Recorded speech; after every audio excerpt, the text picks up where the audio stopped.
Seguro que a más de uno les suena esto. Una luz de advertencia en el coche y un código que parece chino, P2480.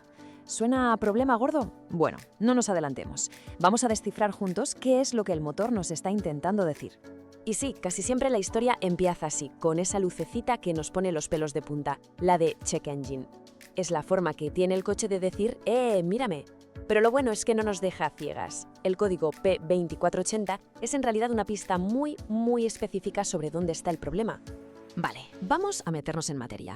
Técnicamente, el P2480 nos habla de un problema en el circuito del sensor de temperatura de los gases de escape. Y ojo a esto de banco 1, sensor 5. Esto es como si nos dieran una dirección exacta.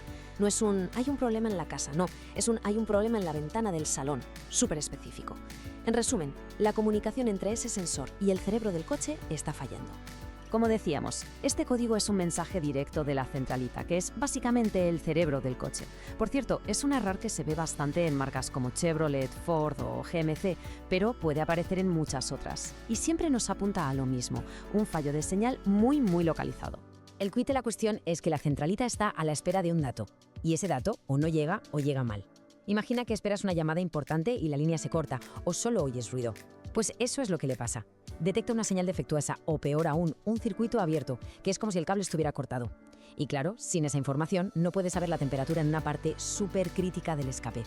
Pues bien, vamos a conocer al protagonista de esta historia. El sensor de temperatura de los gases de escape, o para los amigos, el sensor EGT.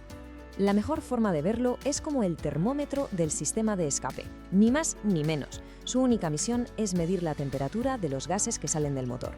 ¿Y por qué es tan importante este dato?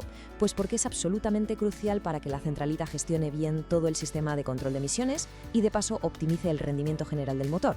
Y la pregunta del millón, ¿dónde está exactamente este sensor 5? Pues su ubicación no es casualidad, es totalmente estratégica.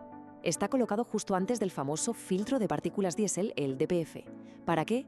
Pues para medir la temperatura justo ahí y asegurarse de que el filtro alcanza el calor necesario para hacer su trabajo, que es quemar todo el hollín que va acumulando. Vale, ya sabemos qué es y dónde está. Ahora vamos a lo que de verdad interesa. ¿Qué es lo que lo puede estar causando y qué síntomas debería notar quien conduce? La verdad es que las causas suelen ser bastante claras. Lo más típico, lo que se ve casi siempre, es o que el sensor EGT se ha estropeado o que hay un problema en su cableado, un cable pelado, cortado, lo típico. Pero ojo, a veces no es eso. También puede ser algo tan tonto como una mala conexión, que los pines estén sucios o corroídos, una pequeña fuga en el escape cerca del sensor o incluso que se haya acumulado tanto hollín que el sensor ya no puede leer bien.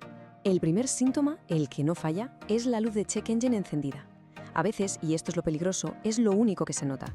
El coche parece ir bien, pero si se deja estar, el problema se agrava y entonces sí que pueden aparecer otras cosas.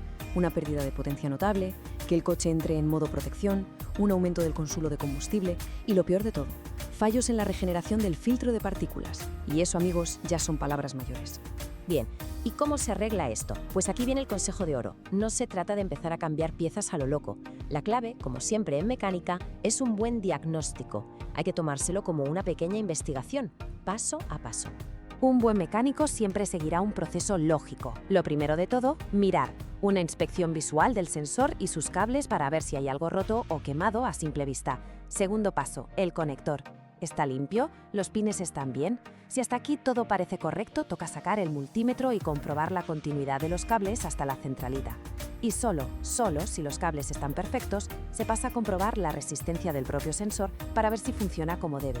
Y como último paso, echar un ojo por si hay fugas de escape o mucha suciedad por la zona. Ok, ya hemos investigado, hablemos de la solución.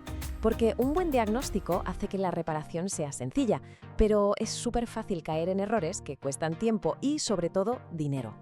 Y aquí es donde muchos meten la pata. Como bien dice el mecánico Oleg Stepanchuk, el error más común es ir directo a cambiar el sensor. ¡Error!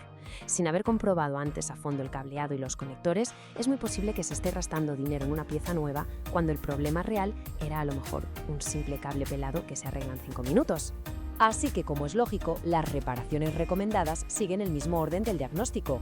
¿Que el sensor está mal después de comprobarlo? Pues se cambia. ¿Que el problema está en el cableado? Se repara o se sustituye ese tramo. A veces, con una buena limpieza del hollín o tapando una pequeña fuga de escape, se soluciona. La clave de todo es atacar la causa real, no ir dando palos de ciego. Y llegamos a la conclusión, al mensaje final, que es muy sencillo, pero de verdad es lo más importante de todo esto. Este código de error no se puede ignorar. Hay que pensar en este sensor no como el problema en sí, sino como el centinela, el guardián de un sistema que es muchísimo más caro. Ignorar su aviso es como ignorar una alarma de incendios. Las consecuencias pueden ser graves. Porque sin esa lectura de temperatura, el filtro de partículas es incapaz de regenerarse bien y eso acaba provocando daños muy pero que muy caros en el propio filtro o incluso en el catalizador. Y es que la diferencia de coste es abismal. Arreglarlo a tiempo puede suponer el coste de un sensor nuevo o de una pequeña reparación de un cable. Dejarlo pasar puede significar tener que cambiar el DPF entero, y ahí ya no hablamos de decenas, sino de cientos, o en algunos coches miles de euros. La diferencia es brutal. Así que, quedémonos con esta idea. El código P2480 no es la enfermedad, es el síntoma. Es una señal de advertencia, un aviso a navegantes.